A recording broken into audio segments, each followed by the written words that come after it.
किस पाप के कारण स्त्रियां बनाती है पराये पुरुषों से शारीरिक संबंध। मित्रों, एक समय की बात है जब भगवान शिव माता पार्वती के साथ कैलाश पर्वत पर विश्राम कर रहे थे। तभी देवर्षि नारद कैलाश में आते हैं और माँ पार्वती और शिव जी को प्रणाम करते हुए कहते हैं, हे प्रभु, आप जैसे पति पत्नी बनकर 7 जन्मों के फेरे भी लेती है। हे प्रभु, एक शाश्वत सत्य यह भी है कि माँ पार्वती और भगवान शिव की जोड़ी तीनों लोकों में अनंत काल से प्रख्यात है। किंतु आज मैंने एक विचित्र घटना को देखा कि कुछ स्त्रियां पति के आंखों में धूल झोंककर अन्य पुरुषों के साथ अनैतिक संबंध बना रही थी। ये देख मेरे मन में 3 प्रश्न उठे। हे प्रभु, मैं इन प्रश्नों के उत्तर जानने हेतु आपके पास आया हूँ। कृपा करें और इस भक्त की आशंकाओं को दूर करें। पहला प्रश्न है कि पति से धोखा करने वाली स्त्री के साथ क्या होता है? और तीसरा प्रश्न है, पति के अलावा अन्य पुरुष के साथ संबंध बनाने से स्त्री को कौन सा पाप लगता है? तब भगवान शिव कहते हैं, हे नारद मुनि, आपने समस्त नारी जाति के कल्याण हेतु महत्वपूर्ण प्रश्न किए हैं। इन सारे प्रश्नों के उत्तर मैं आपको इस एक कथा के माध्यम से देता हूँ। आप इसे ध्यान से सुने। जो भी स्त्री या पुरुष इस कथा को ध्यान से पूरा सुनता है, उसकी सारी मनोकामनाएं पूरी हो जाती हैं तथा उसे मनचाहा जीवन साथी मिल जाता है। जो कोई इस कथा का प्रसार करता है, उन पर मेरी कृपा दृष्टि सदा बनी रहती है। तब भगवान शिव कहते हैं, हे नारद मुनि, एक समय की बात है, ब्रह्मा जी ने जब सृष्टि निर्माण का कार्य शुरू किया था, तब स्त्री की रचना करने में उन्हें कई वर्षों तक अभ्यास करना पड़ा था। उसी प्रकार से उन्होंने स्वयं के शरीर से एक कन्या भी उत्पन्न की थी, जिसका नाम अहिल्या था। ये वही कन्या है जिसको मिले श्राप के कारण आज कई सारी स्त्रियां पराये पुरुषों के साथ अनैतिक संबंध बना रही हैं। देवी अहिल्या अत्यंत सुंदर, गुणवान और चरित्रवान स्त्री थी, जिसे वरदान था कि वह हमेशा के लिए पतिव्रता रहेगी। उसी समय देवराज इंद्र भी उसी वन में विहार करने के लिए आए थे। जब इंद्र की कुदृष्टि अहिल्या पर पड़ी, तो वह उनकी सुंदरता को देख इतने मोहित हुए कि देवराज इंद्र अपने इंद्रियों की लालसा में उन्मत्त हो गए। मित्रों, जब भी कोई व्यक्ति अपने मित्र का चुनाव करता है, तो सबसे पहले उनके आचार विचार एक जैसे होते हैं। जैसे किसी चोर का मित्र चोर ही होता है और संत का मित्र संत ही होता है।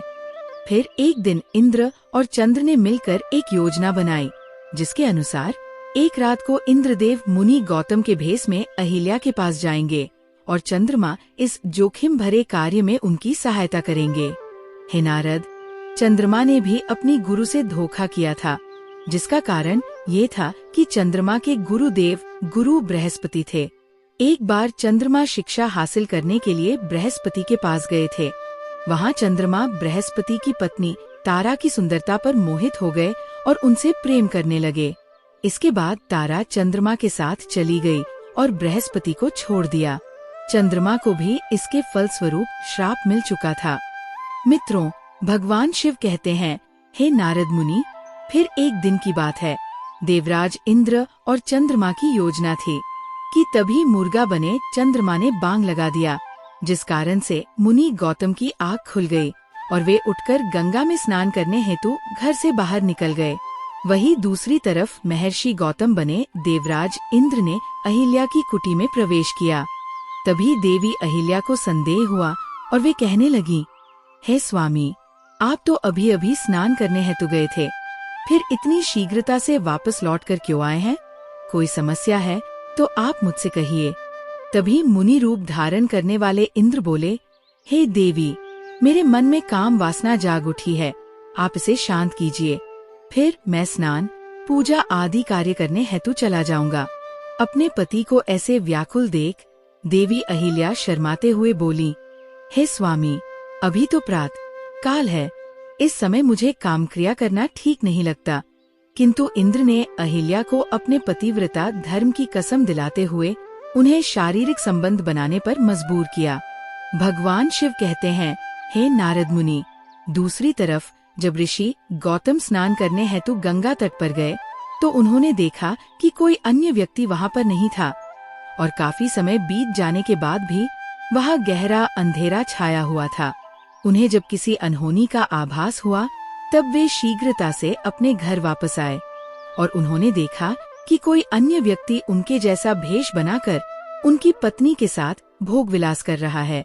ऋषि गौतम को देख अहिल्या और देवराज इंद्र अचरज में पड़ गए और शर्म के मारे दोनों ने झुकती नजर से अपने वस्त्र परिधान किए। तभी ऋषि गौतम को अपनी पत्नी की ऐसी हालत देख बहुत गुस्सा आया और वे बोले, हे दूषित नारी, आज तुमने अपना पतिव्रता धर्म खंडित किया है। अभी इसी क्षण मैं तुम्हें त्याग देता हूँ। तुम्हें अपने और पराये पुरुष में कोई भी भेदभाव महसूस नहीं हुआ है। तुमने देवी होकर भी ऐसा घृणित और सामाजिक नियमों के खिलाफ कार्य किया है। भगवान शिव कहते हैं, हे नारद मुनि, देवी अहिल्या अपने पति के चरणों में गिरकर उनसे विनती करने लगी। वह करुण विलाप करते हुए क्षमा याचना करने लगी। फिर वे अपनी पत्नी से बोले, हे अहिल्या, तुमने आज न केवल अपने पतिव्रता धर्म को भंग किया है, बल्कि तुमने एक गुरु का भी भयंकर अपमान किया है, जिससे मुक्ति मिलना असंभव है। तभी देवी अहिल्या ने अपनी दिव्य शक्ति से ब्रह्मा जी का आवाहन किया, किंतु दूसरी तरफ उन्होंने श्रापित रूप में देखा तो वे दोनों मुनि के गुस्से को देखकर स्वयं के असली रूप में आकर मुनि के चरणों में गिरकर गिड़गिड़ाने लगे।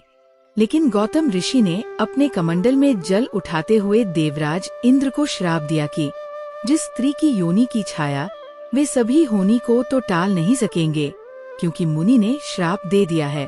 जब इन सारी बातों का पता देवताओं को लगा, तब उन्होंने हरिषि गौतम से विनती की और अहिल्या के श्राप से मुक्ति का समय पूछा। तब मुनि गौतम ने बताया कि त्रेता युग में श्री हरि के अवतार राम आएंगे और इस पत्थर रूपी मूर्ति को पैर से छूने के बाद ही वह इस पाप से मुक्त हो जाएगी। तब तक के लिए इस श्री की आत्मा को घोर नरक की यातनाएं भोगनी पड़ेंगी। उसे यमराज द्वारा कई जन्मों तक नरक की सजाएं भुगतनी पड़ेंगी और उसे भुगतने के बाद भी उसे तुच्छ प्राणी की योनि में जन्म लेना पड़ेगा। वही दूसरी तरफ देवराज इंद्र के शरीर पर जब हजारों योनि उभर आई तो सभी देवी देवता उन पर हंसी में उनका उपहास करने लगे।